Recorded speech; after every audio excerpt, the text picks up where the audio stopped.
Eu vi uma vez um mestre, um professor falando assim, entre estudar línguas originais e contexto, estude contexto, que vai te ajudar mais a entender as escrituras do que línguas originais. Você concorda com essa afirmação ou não? Se você perguntar para a grande maioria das pessoas, eu concordo. Uhum. Por quê? Porque nem todo mundo vai ter acesso. Para você estudar o grego é muito mais difícil do que o hebraico. É mesmo? É mais? Muito mais. O hebraico é mais previsível. A gramática é mais... não tem muitas exceções. O grego é difícil. Você tem que ter facilidade para línguas e tem que estudar para valer. Eu estudava para valer, entendeu? 3, 4 horas por dia quando eu estava no seminário. A grande maior parte das pessoas não terá. Porque você estudar para só dar uma lidazinha... não vale a pena, né? É perda de tempo. Eu sempre digo, para algumas pessoas que vão estudar inglês, ficam estudando 2, 3 vezes por semana, não perde seu tempo. Ou você vai estudar todo dia, porque língua é igual uma criança que aprende a falar. É todo dia. Não tem essa de estudar 2 vezes por semana. Ou você vai estudar todo dia para valer, ou você vai perder seu tempo. Agora, estudar o contexto, qualquer um pode aprender. Uhum.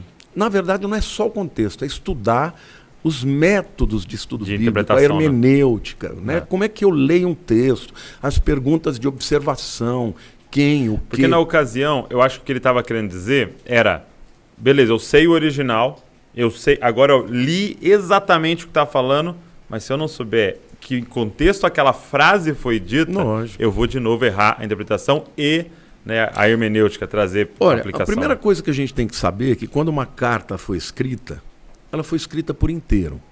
Não tem versículo. Não tem essa coisa. Então, por exemplo, quando eu comecei a estudar com o Carlos Oswaldo, ele dizia, você tem que ler a carta inteira. Numa sentada. Numa sentada. E ele mandava você ler 20 vezes. É mesmo? Eu tive aula de Efésios, eu tinha que ler, tinha que decorar Efésios. Eu decorei o livro de Efésios na época do meu seminário. Então ele falou, você tem que ler 200 vezes, porque tudo está ligado. O autor, no caso Paulo, ele escreveu com começo, meio e fim, e o texto tem que estar ligado ao contexto, senão você perde o fio da meada. Então, é muito importante você entender o contexto. É a coisa mais importante. Uma coisa muito simples que eu aprendi foi até com Gordon Fee. Você lembra o livro Entendes o que Lês? Acho que eles até usavam. Sim, Gordon Fee. Ele fala assim... Não lembrava o autor. Uma carta, quando você está... É mais ou menos assim. É como se você estivesse na minha frente e você atendesse uma ligação. E aí você começa a falar com a pessoa. Então, eu ouvindo o que você está falando, eu preciso deduzir o que a pessoa perguntou. Exatamente. Né? Então, porque a carta é sempre resolvendo um problema. Então, eu preciso ler a resolução do problema e falar qual era o problema. E aí eu vejo quando que esses problemas aparecem hoje no nosso contexto. Então, eu vi as respostas de Deus para isso. É uma das coisas mais importantes. Eu sempre digo que toda vez que você vai ler um livro da Bíblia, uma carta, você tem que ter um comentário. Você tem que saber para quem ele foi escrito, por que ele escreveu aquela carta, né? Qual é o tema central. E se respaldar naquilo que a igreja vem construindo há 2000 anos, né? Exatamente. A gente não precisa inventar a roda, né? Exatamente. A gente tem história da igreja. E para alguém que estuda línguas originais e estudou muito, qual é a versão que você mais gosta, a tradução que você mais gosta da Bíblia em português? Você acredita que não existe nenhuma que eu ache perfeita? Porque todo tradutor é um traidor, né? Eu vou te dizer uma coisa. As traduções em português são muito melhores do que as em inglês. É mesmo? Às vezes eu ouço muitos pregadores porque eles viajam na maionese. É mesmo? Às vezes eles falam, existem textos no inglês que você vai ver no original, não tem nada a ver. Eu estou falando de grandes pregadores, não vou citar aqui porque... Entende? Mas gente que eu admiro, que prega bem.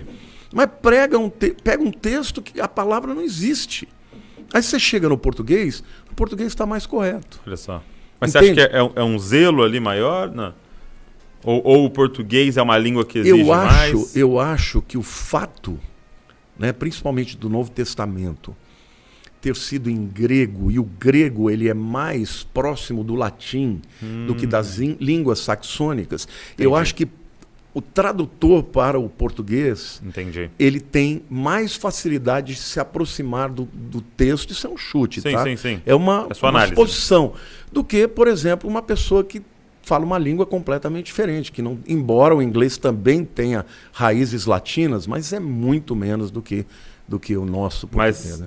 vou forçar ainda a pergunta. Tá. Mas quando você não está lendo no original, qual que geralmente você usa? Olha, eu sei que todas vai ter suas falhas. Eu até hoje não acostumei ainda com essas versões modernas, modernas, tá? Embora eu reconheça que é necessário. Eu tenho usado essa Bíblia Almeida corrigida. A ARC. Essa aqui, ó. Bíblia Almeida revista e atualizada. ARA. Com números strong. Essa é maravilhosa. Meu Deus. Que é do Olive Tree, né? Olive Tree. Tanto que você abriu ela nos originais, é no Olive Tree? Tudo Dá Olive pra você Tree. comprar grego e hebraico. E eu tenho grego e hebraico aqui. Legal. Porque essa é uma ferramenta maravilhosa. Sim. Como eu te disse, eu leio bem, mas eu me esbarro. Aí você vai, clica na eu vou palavra. Lá, clico e abro, vejo Strongs. o que está dizendo, né? Muito legal.